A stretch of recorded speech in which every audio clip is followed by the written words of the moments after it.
Hello, everyone. Welcome to Reimagining Company Culture. We're in the midst of a huge transformation where our peers, communities, and workplaces are really melding into one. So again, welcome to Reimagining Company Culture. My name is Shannon Moment. My pronouns are she, her, hers, and I am the Senior Onboarding Specialist here at AllVoices. And today I'm very excited to welcome our next guest onto the show, Bijun Zhang. She is the Senior HR Director of Regional Business Groups at PingCAP. And Bijun, thanks so much for being here. Awesome. Hey, thank you, Shannon, for having me on the podcast. And it's a great honor to be here and sharing some things I'm really passionate about. I'm Bijun Zhang, and my pronouns are she, her, and hers. Awesome. Thank you so much for being here again. Super excited to talk with you today.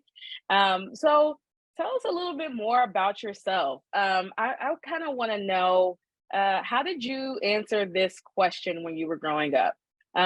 What did you want to be when you were growing up?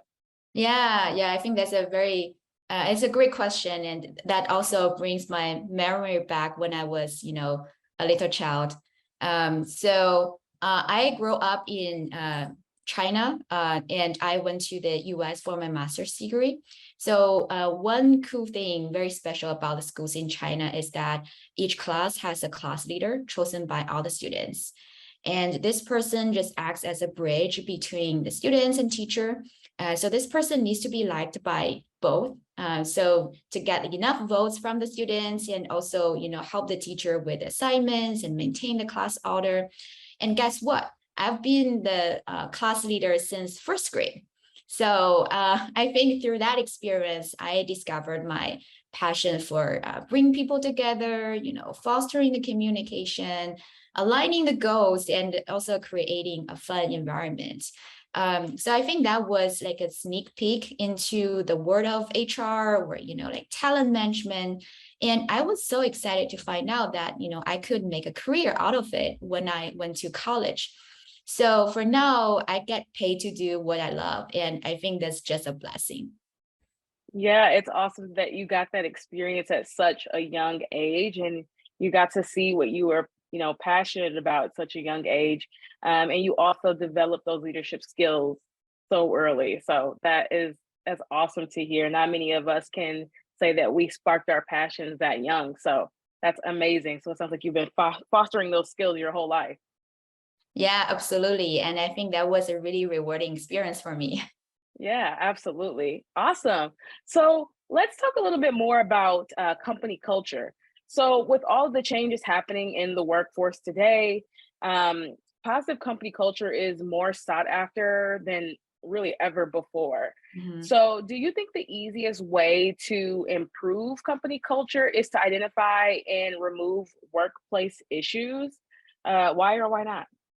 Sure. Yeah. I think, as you mentioned, company culture is such a big deal these days, especially, with all the restructuring and uncertainty many people face in the tech industry where I'm currently in, right? So I think definitely it's no secret that, a positive company culture has a huge impact on employee satisfaction, productivity, and to retain the top talent. But, when it comes to improving the company culture, I don't really necessarily think simply identifying and removing the workplace issues is the easiest way.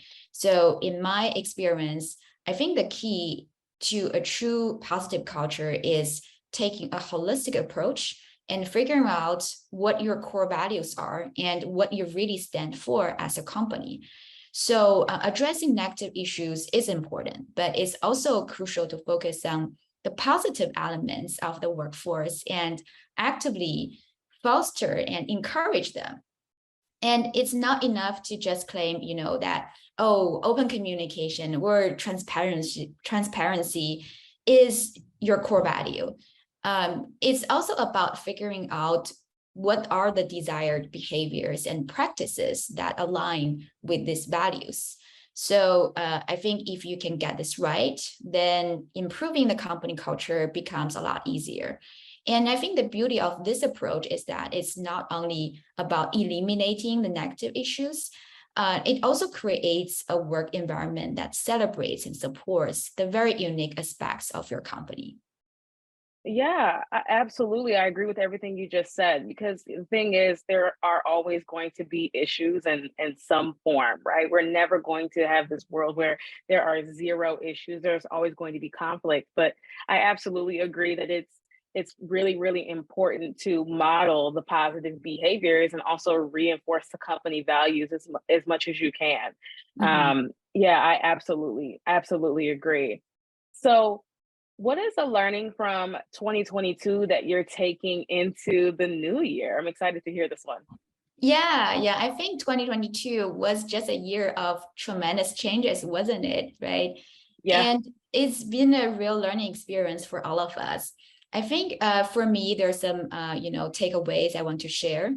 I think the first one is the evolution of the workplace. I think, when with the pandemic, we saw a huge shift towards hybrid work. And now pandemic is over, I think it will just here to stay, right? It's not going Hmm. away. And that means we need to be very smart about how to support our remote and the in-person teams. They're just like different streams. For example, at our company, we have an office in Sunnyvale, California, but about 2/3 of our employees are actually in other states in the US. So we bring our business teams back to the office once a quarter for important events like quarterly business review. But the daily work can happen anywhere. Hmm. So that means we have to think carefully about how we communicate and structure meetings. So for example, when we have both online and offline attendees, we have to find ways to engage with both. And sometimes to make the discussions more effectively, I have to ask people not to come to the office and join all online, for more discussions or input. And besides communication, I think it also changes dramatically about the learning and development approach. Hmm. And so with the hybrid workforce, to make sure everyone has access to the information they need, we've implemented a mix of different learning styles. So we've added shorter macro sessions to our program, as well as self-paced study options. And we still bring people together for some in-person and instructor-led discussions. Hmm. And this approach has been very effective, especially for our remote or hybrid teams in the US and EMEA, where new hires can actually join at any given day. So for example, instead of like a big day one orientation, we've created like a self-service onboarding materials and checklists, e-learning classes, followed by a live team discussion a few weeks later. So this approach ensures everyone has the support they need for a smooth onboarding process. Another I big love that. learning, yeah, another big learning from 2022 is the impact of AI. I think now probably everyone is very familiar with ChatGPT, right? It's such a Mhm. game changer. And I just think, there are like so many ways to use AI to boost the productivity, whether it's by generating ideas, providing references, or providing like more details. And so some of our employees actually develop like enablement materials for this topic, like how AI really improve the productivity and share with the rest of the team. So I'm very excited to see where the AI tools and models will take us in the future. So those are some of my takeaways I want to bring, to this year. Awesome. It sounds like you all are being very, very flexible in this new remote space that we're finding ourselves in. And I think that you all are definitely using technology, to your advantage to meet people where they are and also to make information and learning as accessible and as easy as possible. And I think that's a huge takeaway. And I think that's something that we'll probably see more of in the coming years. But it sounds like you all are definitely utilizing your resources in that department to make sure that we are fitting into this new workforce that we have with working from home or being hybrid or even in being in the office, like having a little something for everybody, no matter what way you work. So awesome. Yeah, Love to hear that. Yeah, I think, with all the changes surrounded, I think being flexible is Hmm. critical, right? So you have to Yeah. be very open-minded to see what's coming in and adjust your style to that trend. Yeah, of course. And everybody learns differently. Some people like a more hands-on in-person approach, but some people, like you said, like a more self-guided approach. So not even just from the technology standpoint, but from a learning style standpoint. I think that all of these techniques that you all are using are really helping meet people where they are, from multiple different ways and multiple different dimensions. So awesome. Love that. Now, when you joined the team, one of your first projects was leading a core value discussion. How are the values manifested across the organization? Maybe share an example if you can. Yeah, absolutely. I think that was definitely a very incredible experience, I would say. And I joined the company when it was about to celebrate its sixth anniversary. And to my surprise, I cannot find the core values written down anywhere. So it's in everyone's head. We are an open source organization. So being open and transparent has already been a core value, but the interpretation can be very different among people. So I was tasked with working with our second employee in that company, who was also the business leader I supported, to really define and promote our core values. So at the beginning, I thought the task would be simple, because our founders already had a list of 7 or 8 phrases, but it turned out that was just the beginning. So we actually brought together 9 working groups from all the offices with over 120 people involved, which was about like 1/3 of the company at that Mm, time. And the co-founders attended each working group sessions and share their thoughts behind the phrase. And they have to like mm, promote their ideas for people to accept. I think the only phrase they mandated to keep was think big, think long, and think different. mhm, Because when the company was founded, the co-founders were outsiders of the database industry, so they felt like they wouldn't have been successful if they didn't think differently or big, mhm, and they wanted everyone to think like founders and just be the disruptors. But for the rest, they were very open to different ideas. And so I think initially there was a phrase called customers first. And mhm. one working group brought up the question whether that meant stakeholders second, and employees third, right? Then Yeah. we realized that all of us were important in different ways. And so we changed the phrase to customer success. Mm, Another phrase was hire the best. And I think the feedback was, and it was more of like an action principle than a core value. And the mhm, working group felt like, we should focus more on hiring the fit, not, hiring the best, then mm, developing our employees to be the best. So we mm, removed the phrase and added empower each other in our core values. So I mm. think, this was just a fantastic demonstration of, being open, being an owner, respecting each other, which are also, some of the core values that define our company. And I learned a lot through this process. And I really love sharing, my stories with the new hires and candidates. And I think it truly shows the passion and commitment we have for our core values. Yeah, absolutely. I think one of my favorite things I heard about what you just said was the phrase change from hiring the best to hiring the fit, because I think also it helps, foster this idea of development and growth and evolution within the company, which is supporting your core values too. And like you said, you hire who's fit and they become the best, and I love that because it's showing that you really are investing in your employees and you care about their growth and evolution. So absolutely love the idea of that. um, Awesome. So at the end of 2020, the team expanded globally and hired you as the first HR leader outside of the headquarters. And the team that you supported scaled from 10 to 150 people. So how did you intentionally scale the team? Yeah, I think definitely, scaling the team during this growth period was a very complex and challenging process. But it was also, exciting and fun. So as the first HR leader outside of the headquarters, I was given the chance to build and expand our teams in the US, EMEA, Japan, and APAC regions.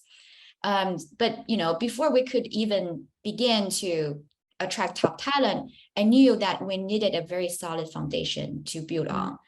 So I worked very closely with the leadership team to understand the roles we wanted to fill and how those employees would collaborate with headquarters across the regions and what levels of impact were expected from them, right? Because, they were the pioneers. We had to think about each region as a startup, even though, the company, as a whole had received Series D funding at that time.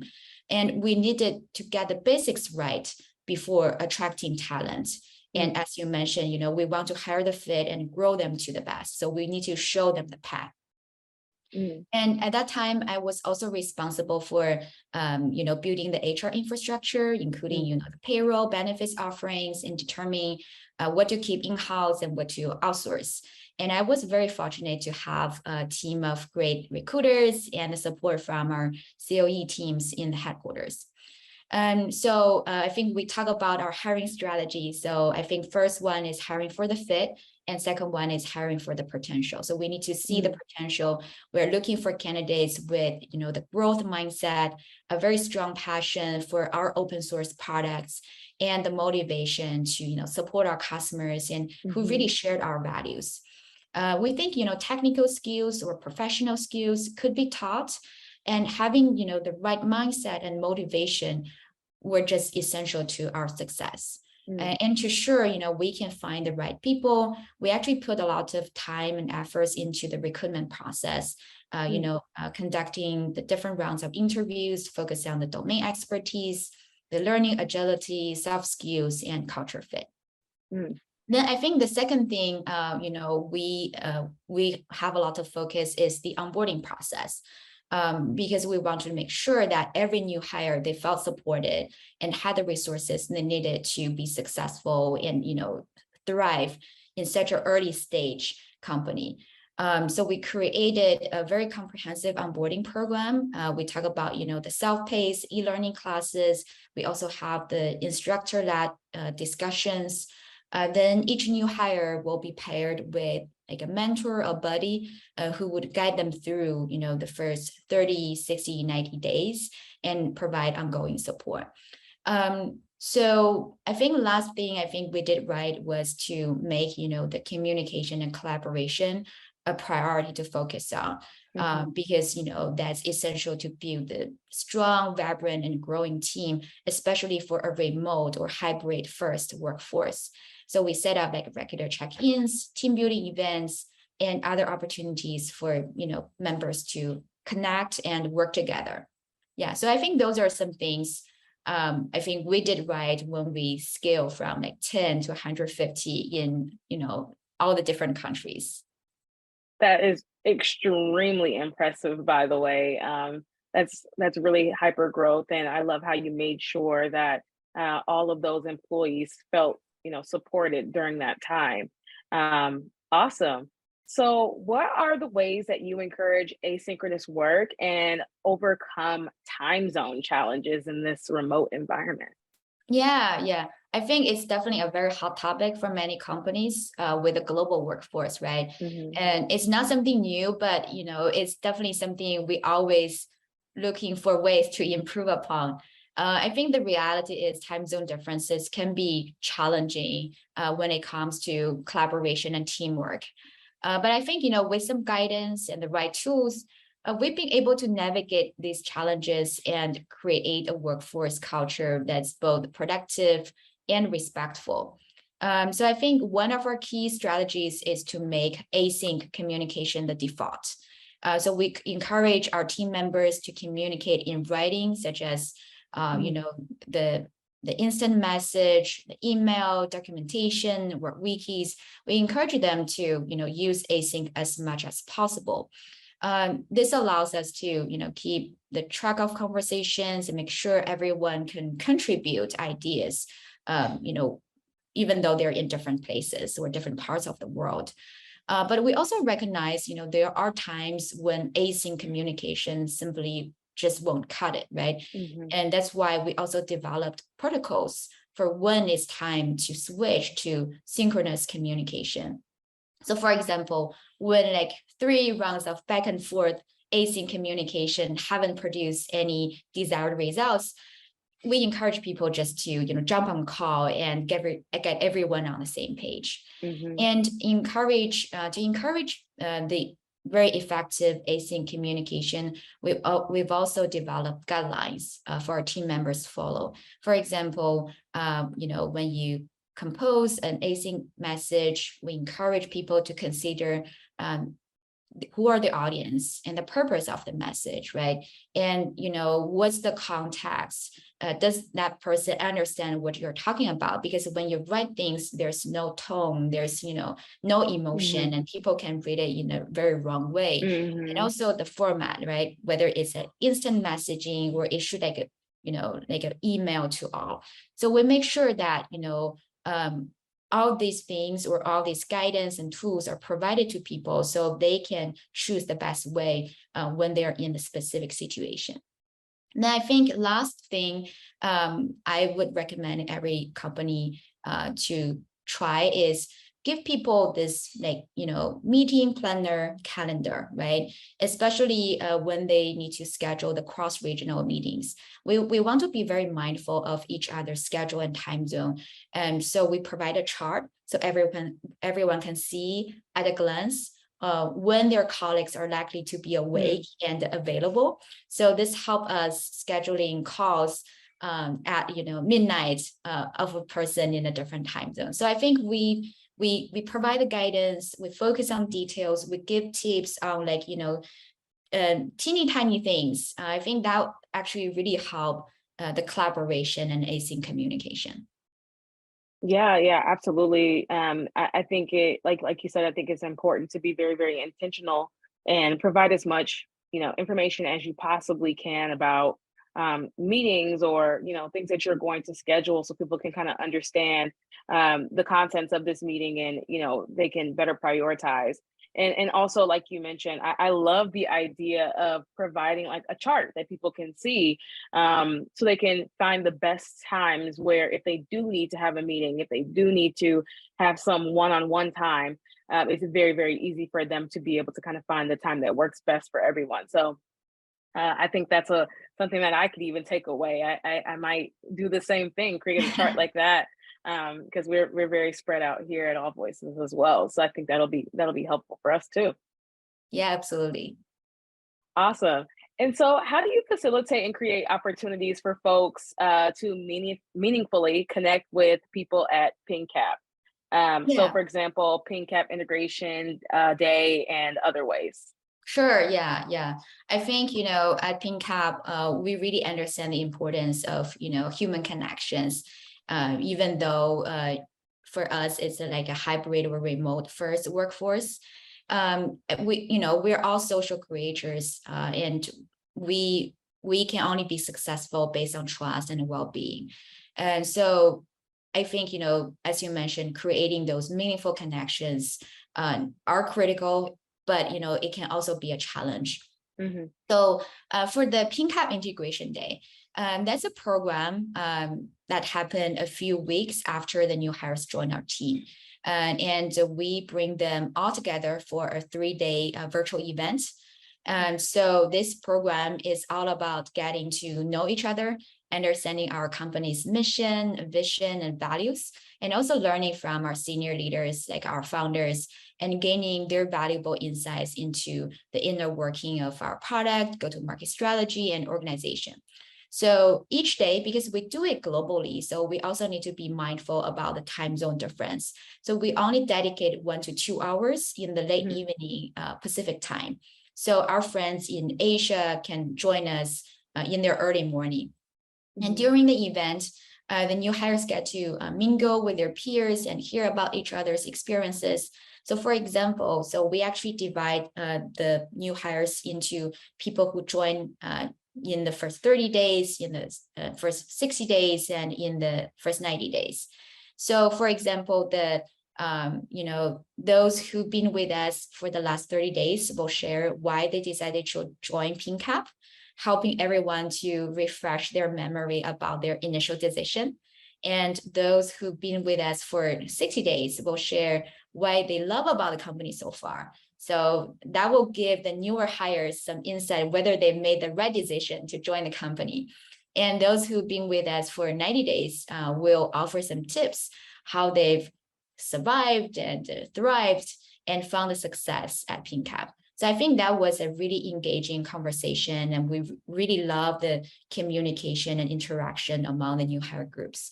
Then we also break the new hires into smaller groups and assign an HR buddy to lead the icebreakers or kickoff activities. And on the final day, so after they've learned all the after they've listened, the sharing sessions and learned from the speakers, each group gets opportunity to present their ideas and takeaways, and giving everyone a chance to learn from each other. And that actually forced them to, talk to each other, have brainstorming sessions, and really bring that relationship to the next level. So I think, building connections virtually can be tricky, especially with, the global teams. But, that's why we put so much effort into creating opportunities for folks to bond and find their, supportive community at PingCAP. Yeah, I love that. And they can learn from each other, which is nice at different stages. So I love that. Love that. So tell me about the Cultural Awareness Project, and what is the goal, and what is inspired this idea?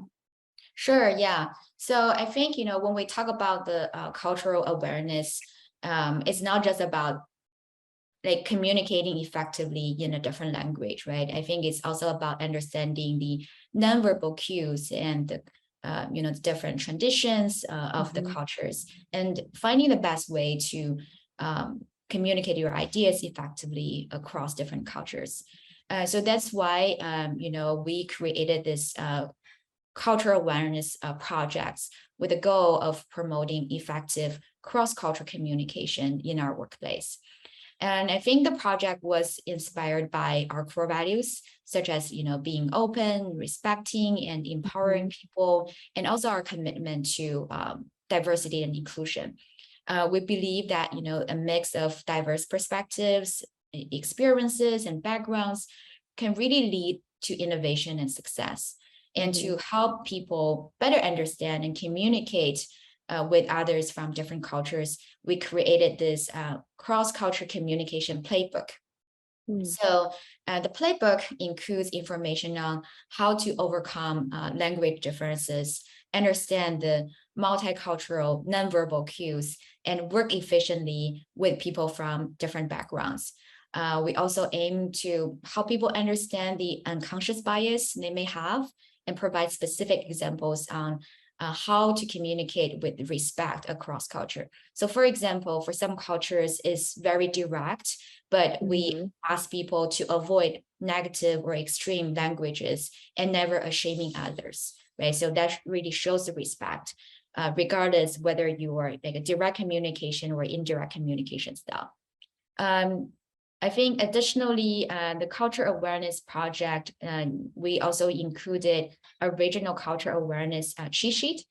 So that's a very fun part. So we have a cheat sheet for Japan, Singapore, India, Indonesia, and many more countries. So that helps our employees adapt to different cultural norms when facing customers, and to communicate more effectively in different circumstances. And in one interesting fact I've learned through this project is that gift giving norms can be very different from culture to culture. So in some cultures, it's polite to bring gifts to everyone, while in others, it's only appropriate to give gifts to the leaders. And in some cultures, you cannot even give gifts, but just some token gifts.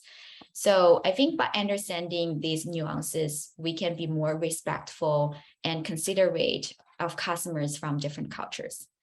And I think, this is just the beginning of our cross-culture efforts.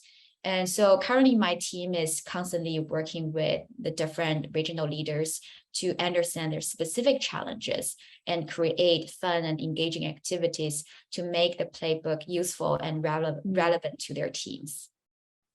Oh, that is so valuable. I would love to see like an example of that or a template or something like that. I think that is almost essential, honestly, to people who have who do business and have employees all over the globe.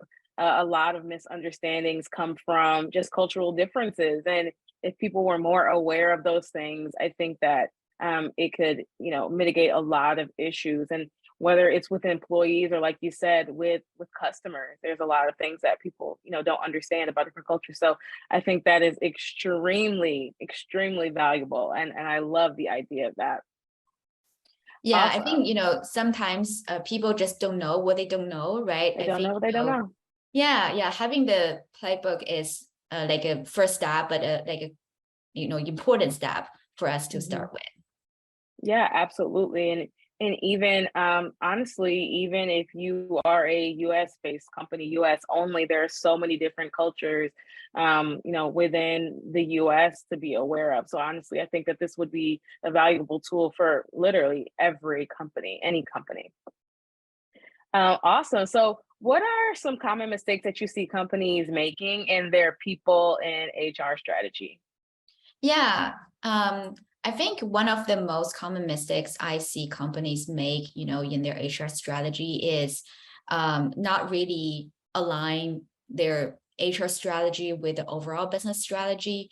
I think, sometimes companies see HR as a separate entity, but Hmm. it's essential to view HR as a real business partner and integrate to the overall strategy. I think without doing that can lead to misaligned goals or ineffective use of resources. Hmm. Um, and I think maybe some other common mistakes include is the lack of culture or core values. So I think it's not just about talking about your core values. It's also about like living them, right? So do Mm-hmm. you resolve conflicts based on your core values? Do you recognize or promote employees who demonstrate your core values?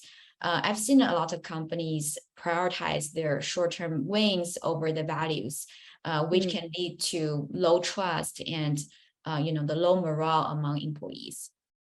And I think another thing I would share is lack of like a clear and effective onboarding process. I think we talk about that, onboarding is very crucial in Mm-hmm. setting the new hires up for success, and making sure they feel supported. But I think, for a lot of startups, because they are short of resources, so they didn't really prioritize in this field. I think, by putting efforts in this, it like not rushing through the process and really make some investment can result in new hires feeling more positive and be more effective in the long run. And I think maybe the last thing is about technology. I think we talk about how technology really helps the HR team and the overall workforce to improve productivity. So always trying to be open-minded and embrace the technology changes, I think can Mm-hmm. also be a critical thing for HR professionals. Yeah, absolutely. Well, is there anything else that you would like to share that I didn't ask, or maybe like 1 to 2 key insights that you hope listeners bring with them after listening to our podcast today? Yeah, sure. I think one thing I would add is the importance of empathy and Hmm. perspective taking in HR. So I think, in this very fast-paced and rapidly changing business world, it's very easy to become solely focused on metrics and numbers. But it's also very essential to remember that every decision we make in HR has a real impact on real people. So by taking the time to understand the perspectives and experiences of our employees, we can make more informed and impactful decisions that benefit not only the company, but also the individuals who make it up, right? So I think empathy is not just a buzzword, it's a key driver of successful HR strategies. So I think we need to think about how we lead with empathy, how we build trust, foster engagement, and really create this inclusive work environment that supports people's growth and development. I think, maybe one key insight I hope listeners can take away from this discussion is the critical role HR plays in shaping the success of an organization. I think the needs or the expectations from each organization can be very different. So the HR team needs to be very flexible in our approach, constantly seeking the new and innovative ways to support our teams, whether that's through attracting and retaining top talent, developing a strong culture, or creating an inclusive working environment. I think HRs just have the power to drive the business outcomes and help companies achieve their goals. And so try to be creative, open-minded, and forward-thinking in your approach. And I think, we are definitely able to challenge the status quo and embrace a change in order to stay ahead of the curve and continue delivering the value to our organizations. Awesome. Well, thanks so much. I really appreciate it. Thanks so much for being on Reimagining Company Culture with us today. And as a reminder for folks who are listening, at AllVoices, we really believe that employee feedback management is a requirement for a company to succeed. So have a great rest of your afternoon, everyone. And thanks again so much, Bijun, for joining us today. Thank you, Shannon. Thank you for having me. Thank you. Bye-bye.